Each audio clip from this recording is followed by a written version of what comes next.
ওম শান্তি। 11ই আগস্ট 2024 প্রাতঃমুরলি। অব্যক্ত বাপদাদা রিভাইস মুরলি 4-2-2001 মধুবন। সময় অনুসারে স্বরাজ্য অধিকারী হয়ে সমস্ত আধ্যাত্মিক সাধন তীব্র গতিতে কার্যে প্রয়োগ করো। আজ বাপদাদা স্বরাজ্য অধিকারী বাচ্চাদের রাজ্য সভা দেখেছেন। প্রত্যেক স্বরাজ্য অধিকারী পবিত্রতার লাইটের মুকুটধারী, অধিকারের স্মৃতির তিলকধারী, নিজের নিজের ভ্রুকুটির অকাল সিংহাসনে আসীন প্রতীয়মান হচ্ছে। এই সময় যত স্বরাজ্য অধিকার তোমরা অনুভব করো, ততই ভবিষ্যৎ বিশ্ব রাজত্বের অধিকারী হও। আমি কে বা আমার ভবিষ্যৎ কি, সেটা এখনের স্বরাজ্যের স্থিতি দ্বারা তোমরা নিজেরাই দেখতে পারো। বাপদাদা প্রত্যেক বাচ্চার সদা স্বরাজ্যের স্থিতি দেখছিলেন। নিরন্তর সব কর্ম করতে করতে, লৌকিক অলৌকিক কার্য করতে করতে স্বরাজ্য অধিকারী নেশা কত সময় আর কত পার্সেন্টেজে থাকে। কারণ অনেক বাচ্চা নিজের স্বরাজ্যের স্মৃতি সংকল্পরূপে স্মরণ করে, আমি আত্মা অধিকারী। এক হলো সংকল্পে ভাবা, বারবার স্মৃতিকে রিফ্রেশ করা, আমি এটা। আরেক হলো অধিকারের স্বরূপে নিজেকে অনুভব করা, আর এই কর্মেন্দ্রিয়রূপী কর্মচারী তথা মন বুদ্ধি সংস্কাররূপী সহযোগী সাথীদের উপর রাজত্ব করা, অধিকারের সাথে চালনা করা। যেরকম তোমরা সব বাচ্চা সবসময় অনুভব করো যে বাপদাদা শ্রীমতে চালাচ্ছেন, আর তোমরা সবাই শ্রীমত অনুসারেই চলছ। চালানোর মালিক চালাচ্ছেন, তোমরা তারই নির্দেশিত পথে চলছ। ঠিক সেই রকমই হে স্বরাজ্যাধিকারী আত্মারা, তোমাদের স্বরাজ্যে তোমাদের সমস্ত কর্মেন্দ্রিয় অর্থাৎ কর্মচারী, মন বুদ্ধি সংস্কার সব সহযোগী সাথী কি তোমাদের অর্ডারে চলছে? দুই একটা কর্মেন্দ্রিয় অল্প স্বল্প চঞ্চলতা দেখায় না তো? তোমার রাজ্য ল এবং অর্ডারের পরিবর্তে লভ আর লয়ের যথার্থ রীতিতে চলছে।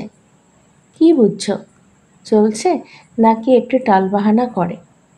যখন বলছো যে আমার হাত, আমার সংস্কার, আমার বুদ্ধি, আমার মন, তো আমার উপরে আমির অধিকার আছে? নাকি কখনো আমার অধিকারী হয়ে যায়, কখনো আমি অধিকারী হয়ে যাই? হে স্বরাজ্য অধিকারী, সময় অনুসারে এখন সদা আর সহজভাবে অকাল তক্তসীন হও। তবেই অন্য আত্মাদের বাবার দ্বারা জীবন মুক্তি আর মুক্তির অধিকার তীব্র গতিতে দেওয়াতে পারবে। সময়ের ডাক এখন তীব্রগতি এবং অন্তহীন। তোমরা শুধু ছোট একটা রিহার্সাল দেখেছ, শুনেওছ। একই সঙ্গে অসীম নকশা দেখেছ তো না? চিৎকারও অসীম, মৃত্যু অন্তহীন। যাদের মরণ হবে তাদের সাথে সাথে জীবিতরাও নিজেদের জীবনে মানসিক যন্ত্রণায় মরছে। এমন সময় তোমরা স্বরাজ্যাধিকারী আত্মাদের কার্য কি চেক করো। যেমন স্থূল সাধনের জন্য বলা হয়ে থাকে, ভূমিকম্প হলে এটা করতে হবে, যদি তুফান আসে তবে এটা করতে হবে, আগুন লাগলে তবে এটা করতে হবে। কার্যত তোমরা সব শ্রেষ্ঠ আত্মার কাছে যে সাধন আছে, সর্বশক্তি, যোগীর বল, স্নেহের চুম্বক, এইসব সাধন সময়ের জন্য প্রস্তুত আছে। সর্বশক্তি রয়েছে। কারো শান্তির শক্তি প্রয়োজন, কিন্তু তুমি যদি আর কোনো শক্তি দিয়ে দাও তবে সে সন্তুষ্ট হবে? যেমন কারো জল চাই, আর তুমি তাকে 36 রকমের ভোজন দিয়ে দাও, তবে কি সে সন্তুষ্ট হবে? সুতরাং এভার রেডি হওয়া শুধু অশরীরী হওয়ার জন্য নয়, সে তো হতে হবে, কিন্তু যে সাধন স্বরাজ্য অধিকারের অধিকারী দ্বারা প্রাপ্ত হয়েছে, পরমাত্ম উত্তরাধিকার হিসেবে প্রাপ্ত হয়েছে, সেই সব অধিকার এভার রেডি আছে। এমন তো নয় যেমন সমাচারে শোনো যে মেশিনারি এই সময় প্রয়োজন, অথচ ফরেন থেকে আসার পর তা কার্যে প্রয়োগ করা হয়েছে। তাহলে সাধন তো এভার রেডি থাকলো না, তাই না? সব সাধন সময় মতো কার্যে প্রয়োগ করতে পারেনি, কত লোকসান হয়ে গেছে। তো হে বিশ্ব কল্যাণী, বিশ্ব পরিবর্তক আত্মারা, সমূহ সাধন এভারেডি আছে? সর্বশক্তি তোমাদের অর্ডারে চলছে? অর্ডার করলে অর্থাৎ সংকল্প করলে নির্ণয় শক্তি, আর সাথে সাথে সেকেন্ডেরও কম সময় নির্ণয় শক্তি হাজির হয়ে বলল স্বরাজ্য অধিকারী হাজির। এইরকম অর্ডারে রয়েছে, নাকি নিজের মধ্যে আনতে 1 মিনিট লাগবে, তারপরে অন্যকে দিতে পারবে? কারো যা চাই তা যদি সময় মতো দিতেই না পারো, তাহলে কি হবে? তো সব বাচ্চার হৃদয়ে এই সংকল্প তো চলছে, ভবিষ্যতে কি হওয়ার আছে আর কি করতে হবে। হওয়ার জন্য তো অনেক কিছু আছে। তোমাদের বলা হয়েছিল তো না যে এটা তো রিহার্সাল। এই 6 মাসে প্রস্তুতির ছোট ঘন্টা বেজেছে, বড় ঘন্টা বাজেনি। প্রথমে ঘন্টা বাজবে, পরে কারা না কারা বাজবে। ভয় পাবে? একটু একটু ভয় পাবে। শক্তি স্বরূপ আত্মাদের কি স্বরূপ দেখানো হয়েছে? সমূহ শক্তি। শক্তি স্বরূপে পাণ্ডব এসে গেছে, তো শক্তিও এসে গেছে। শক্তির কাউকে সদা 4 ভুজ, কাউকে 6 ভুজ, কাউকে 8 ভুজ, কাউকে 16 ভুজ দেখায়, সাধারণ দেখায় না। এই সমূহ ভুজও সর্বশক্তির সূচক। সেই জন্য সর্বশক্তিমান দ্বারা প্রাপ্ত নিজের শক্তি সমূহই মার্জ করো। তার জন্য এটা ভেবো না যে সময় হলেই মার্জ হয়ে যাবে, বরং সারাদিনে নিজের জন্য বিভিন্ন শক্তি ইউজ করে দেখো। সবচাইতে প্রথম অভ্যাস স্বরাজ্য অধিকার সারাদিনে কতদূর পর্যন্ত কার্যে প্রয়োগ হয়। আমি তো আত্মা, মালিক, এটা নয়। মালিক হয়ে অর্ডার করো আর চেক করো সব কর্মেন্দ্রিয় আমি রাজার লাভ আর ল অনুসারে চলে। অর্ডার করলে মনমনা ভব, আর মন চলে গেল নেগেটিভ আর ওয়েস্ট থটসে, তাহলে কি লাভ আর লতে ছিল? অর্ডার করলে মধুরতা স্বরূপ হতে হবে, আর সমস্যা অনুসারে, পরিস্থিতি অনুসারে ক্রোধের মহারূপ না হোক, কিন্তু সূক্ষ্মরূপে রোষ অথবা বিরক্তি উদ্রেক হচ্ছে, তাহলে কি সেটা অর্ডার? অর্ডারে হয়েছে? তুমি অর্ডার দিলে আমাকে নির্মাণ হতে হবে, কিন্তু বায়ুমণ্ডল অনুসারে তোমরা ভাবো কত সময় ধরে নিজেকে দমন করে চলবো। কিছু তো দেখানো দরকার। আমাকেই দমে থাকতে হবে, আমাকেই মরতে হবে, আমাকেই বদলাতে হবে। এটা কি লাভ আর অর্ডার? সেই জন্য বিশ্বের প্রতি, আর্তনাদকারী দুঃখী আত্মাদের প্রতি কৃপা করার আগে নিজের প্রতি কৃপা করো, নিজের অধিকার সামলাও। পরে গিয়ে তোমাদের চতুর্দিকে সকাশ দেওয়ার, ভাইব্রেশন দেওয়ার, মনসা দ্বারা বায়ুমণ্ডল বানানোর অনেক কার্য করতে হবে। আগেও তোমাদের বলা হয়েছিল, এখনো পর্যন্ত যারা যারা যে সেবার নিমিত্ত হয়েছ খুব ভালো করেছ আর করবেও, কিন্তু এখন সময় অনুসারে তীব্র গতিতে আরও অসীম সেবার আবশ্যকতা আছে। তো এখন আগে প্রতিটা দিন চেক করো স্বরাজ্য অধিকার কতটা থেকেছে। আত্মা মালিক হয়ে যেন কর্মেন্দ্রিয়কে চালনা করে, যেন স্মৃতিস্বরূপ থাকে যে আমি মালিক। এই সাথীদের দ্বারা, সহযোগীদের দ্বারা কার্য করাচ্ছে। স্বরূপে যদি নেশা থাকে, তবে এই সব কর্মেন্দ্রিয় আপনা থেকেই তোমাদের সামনে জি হাজির, জি হুজুর করবে। পরিশ্রম করতে হবে না। আজ ব্যর্থ সংকল্প মুছে ফেলো, আজ সংস্কারকে একেবারে নষ্ট করে দাও, আজ নির্ণয় শক্তিকে সুস্পষ্ট করো। এক মুহূর্তে সব কর্মেন্দ্রিয় এবং মন বুদ্ধি সংস্কার, যাই তোমরা চাও সেটাই করবে। এখন বলো, বাবা চাই তো এটাই, কিন্তু এখনো এতটা হয়নি। তারপরেই আবার বলবে, যা চাই তা হয়ে গেছে। সহজ। সুতরাং বুঝেছ কি করতে হবে? নিজের অধিকারের সফলতা কার্যে প্রয়োগ করো। অর্ডার করো সংস্কারকে। সংস্কার কেন তোমাকে অর্ডার করে? সংস্কার সম্পূর্ণভাবে নষ্ট হয় না কেন? বেঁধে আছে সংস্কার তোমার অর্ডারে। মালিক ভাব আনো। অন্যদের সেবা করার অনেক অনেক অনেক অনেক আবশ্যকতা আছে। এ তো কিছুই না। খুবই সংকটময় সময় আসার আছে। এমন সময় তোমরা উঠতি গলার দ্বারা পরিভ্রমণ করে থাকো। যারা শান্তি চায়, যারা খুশি চায়, যারা সন্তুষ্টতা চায়, ফরিস্তা রূপে সকাশ দেওয়ার জন্য পরিক্রমণ করবে, আর তারা তা অনুভব করবে, যেমন এখন অনুভব করে, তাই না? জল পেয়েছে আর তাদের তেষ্টা অনেক মিটে গেছে। খাবার পেয়েছে, টেস্ট পেয়েছে, সহায়তা পেয়েছে। তারা এমন অনুভব করবে ফেরেশতাদের থেকে শান্তি পেয়েছে, শক্তি পেয়েছে, খুশি পেয়েছে। এইভাবে অন্তর্বাহক অর্থাৎ তোমাদের অন্তিম স্থিতি, পাওয়ারফুল স্থিতি তোমাদের অন্তিম বাহন হবে। আর চক্র ভ্রমণ করতে করতে সবাইকে এই শক্তি দেবে, স্বাচ্ছন্দ্য দেবে। তোমাদের এই রূপ তোমাদের সামনে আসে, ইমার্জ করো। কত ফেরেশতা চতুর্দিকে ভ্রমণ করছে, তারা সকাশ দিচ্ছে। তখন বলবে, তোমরা যে একটা গীত বাজাও না, শক্তি এসে গেছে। শক্তির দ্বারাই সর্বশক্তিমান আপনা থেকেই প্রত্যক্ষ হয়ে যাবেন। শুনলে? যে এখনো পর্যন্ত করেছ এবং যা কিছু হয়েছে তা সময় অনুসারে সবচাইতে ভালো হয়েছে। এর পরেও আরও ভালো থেকে ভালো হওয়ার আছে। আচ্ছা, ঘাবড়ে যাও তো না? সমাচার শুনে দেখে ঘাবড়ে গেছো। এটা তো কিছু না, তোমাদের কাছে সব কিছু আছে, আর এটা কিছুই না। কিন্তু তবুও তারা তোমাদের ভাই বোন, সেজন্য তাদের সেবা করাও ভালো। এখন রাজ্য অধিকার তোমাদের, অকাল তখ্তে বসে থাকো, ওঠানামা করো না। তারপরে দেখো গভর্নমেন্টেরও সাক্ষাৎকার হবে। এরাই এরাই এরাই সিংহাসন থেকে নেমে যেও না, অধিকারও ছেড়ো না। সবসময় অধিকার চালাও, স্বয়ের উপরে, অন্যের ওপর নয়। অন্যের উপরে চালিও না।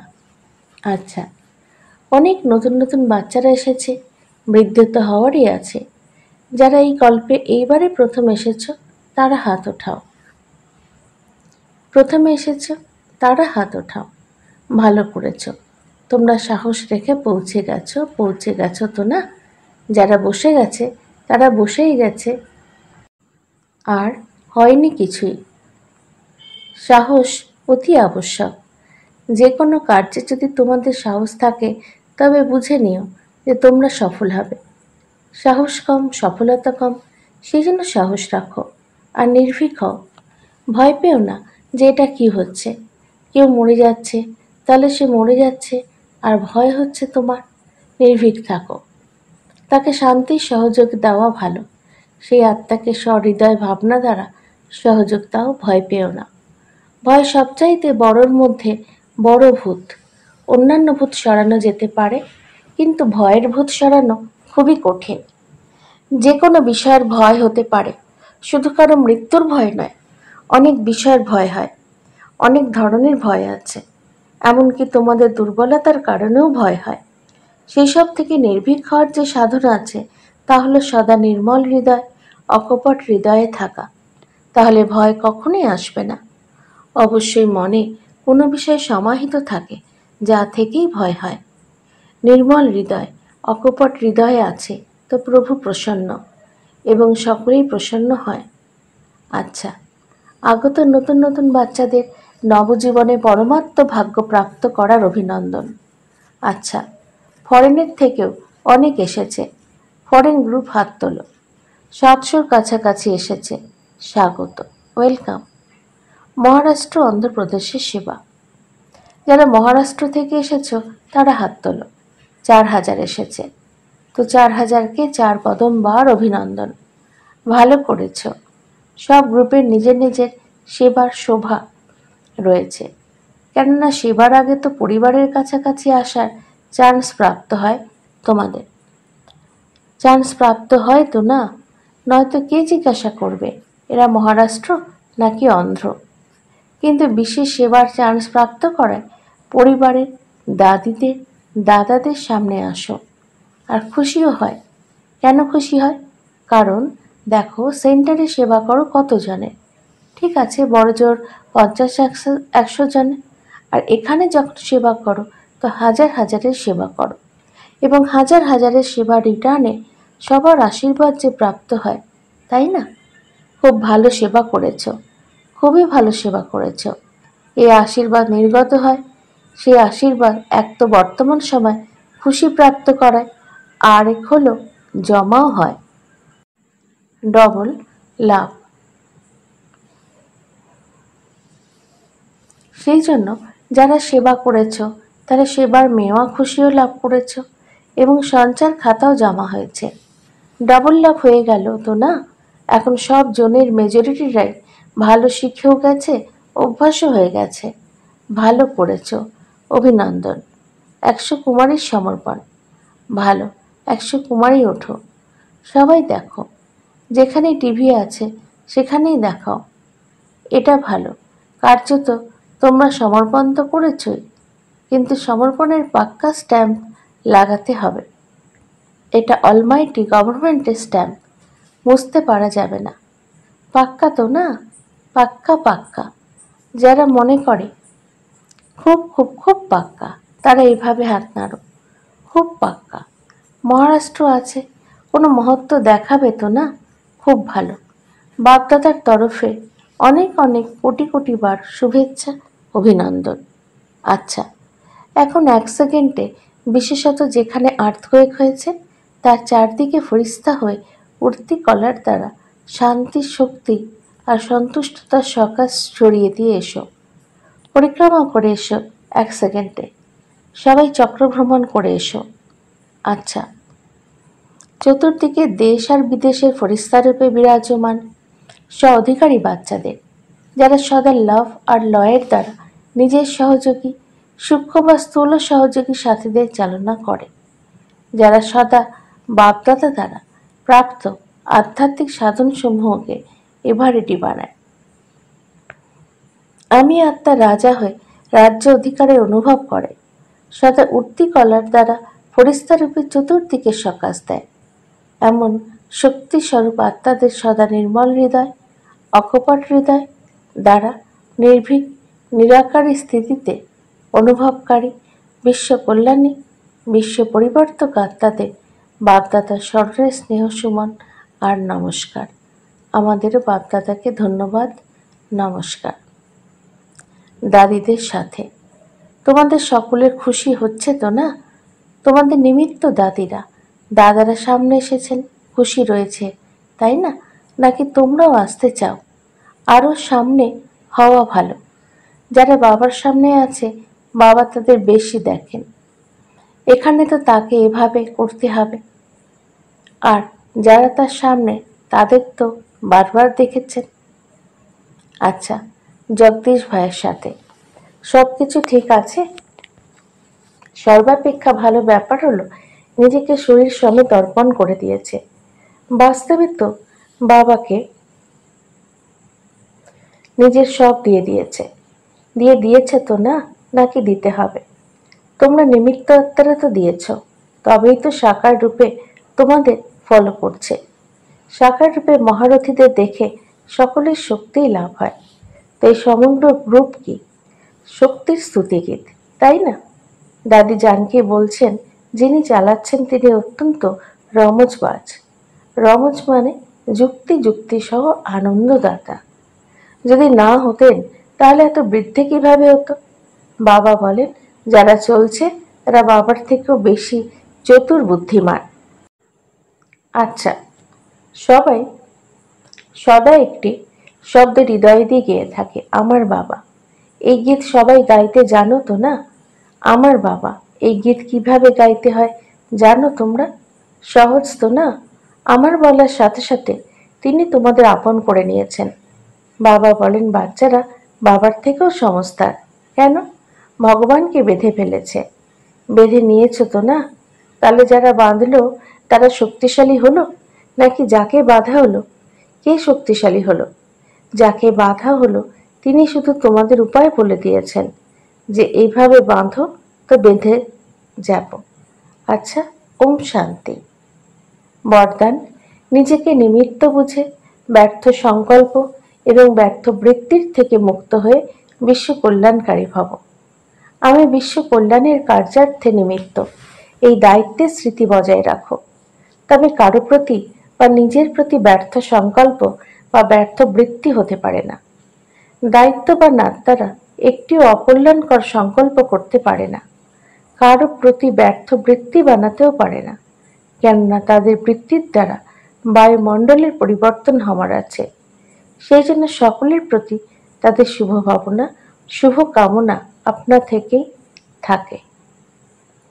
স্লোগান: অজ্ঞানতার শক্তি ক্রোধ, আর জ্ঞানের শক্তি শান্তি। ওম শান্তি।